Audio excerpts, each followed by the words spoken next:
Can you imagine what it would be like to not have a home?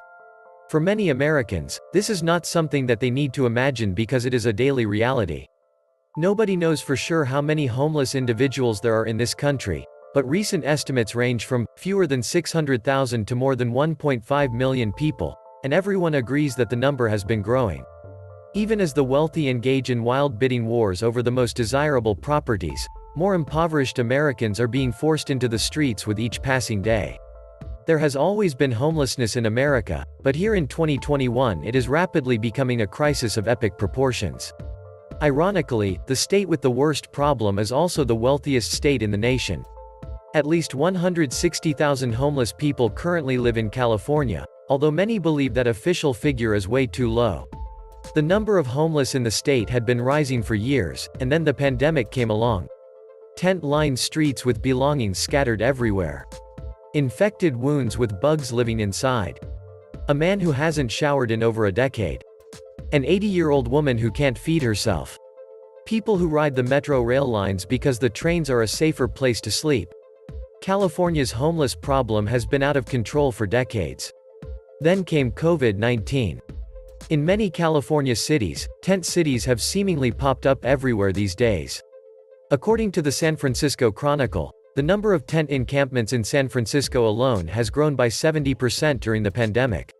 Tent encampments are typical sites under freeways and in areas such as Skid Row, a pocket of downtown Los Angeles known for its vast homeless population, but the pandemic, shutdowns and quarantines caused them to spread across the city. Encampments popped up in parking lots, neighborhood parks and outside schools, not only in Los Angeles but other parts of the state. In San Francisco alone, tent encampments grew by 70% and became more visible across the city, according to the San Francisco Chronicle. San Francisco is one of the wealthiest cities in the entire world. If this is happening now, how bad will things get when the US economy really starts to fall apart? The homelessness crisis continues to grow rapidly on the East Coast as well. In New York City, many have become concerned about the growing presence of the homeless in Times Square. An influx of homeless people into Manhattan's Hell's Kitchen neighborhood after an emergency move by New York City to ease crowding in shelters has been a fact of pandemic life for the neighborhood since last spring. Many of the newcomers, living in nearby hotel rooms contracted by the city, have been largely inconspicuous. But others with mental health and drug problems have become a growing presence in Hell's Kitchen and adjacent Times Square. Now that the pandemic is fading, many New Yorkers are quite eager to have the homeless removed from Times Square because the tourists are starting to return. Needless to say, seeing hordes of homeless people laying in the streets is not good for business, and the increase in homelessness has also helped to fuel a dramatic rise in violent crime in the Times Square area. The police precinct that includes Times Square and many of the hotels has seen a 183% spike in felony assaults and 173% spike in robberies so far this year compared to 2020, according to NYPD data. As you can probably imagine, homelessness has been growing in the middle of the country too. In Dallas, a large homeless camp was recently removed by authorities after local residents loudly complained. The city of Dallas has removed a homeless camp after nearby residents complained it was putting their health and safety in jeopardy. While some who called the camp home say they have no place to go, neighbors are grateful the city is finally responding. The sprawling homeless encampment was covered by a canopy of trees and located behind houses along Trace Logos Lane in northeast Dallas. Nobody wants a homeless camp in their neighborhood, but where are those homeless people supposed to go? They have to sleep somewhere. But for now, residents of that particular neighborhood are just thrilled that those homeless people are no longer their problem. In fact, one local resident told the press that she is so happy that they are gone that she has chills. "I am so excited, I am so happy, I have chills," said resident Maria Sanchez. It's not just the homelessness that we're talking about, it's other individuals that are, doing other illicit activities, sketchy activities. So what happens if Maria Sanchez loses her current job and starts getting behind on her rent or mortgage payments? Ultimately, the vast majority of Americans are just a few months away from being homeless themselves.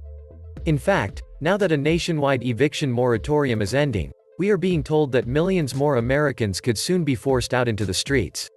Millions of renters face eviction as a nationwide ban is set to end in 2 weeks.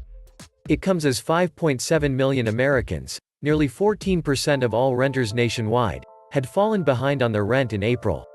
The study by the National Equity Atlas revealed that tenants owed nearly $20 billion in rent, with low-income people among those worst affected. So as bad as things are now, they could soon get a whole lot worse. Can you imagine what that would look like? Sleeping on the streets is extremely dangerous, and vast numbers of homeless people end up dying. According to USA Today, more than 1,300 homeless people died in Los Angeles County alone in 2020. The crisis in California has left a trail of death. Some come from drug overdoses, violence, or untreated illnesses that compound over time. Others come from suicide.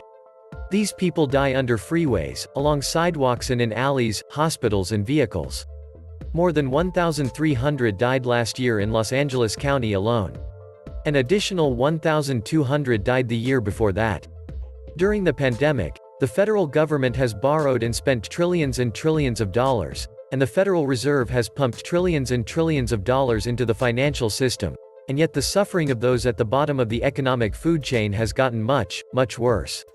Something is very wrong with that picture. No matter what our leaders do, the homelessness crisis in this country just seems to keep escalating.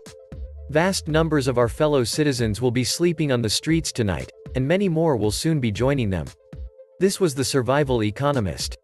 Please like, share, leave me a comment, subscribe. And please take some time to subscribe to my backup channels. I do upload videos there too. You'll find the links in the description box. You will also find a PayPal link if you want to make a donation. Thank you wholeheartedly to all those of you who have donated. Stay safe and healthy, friends.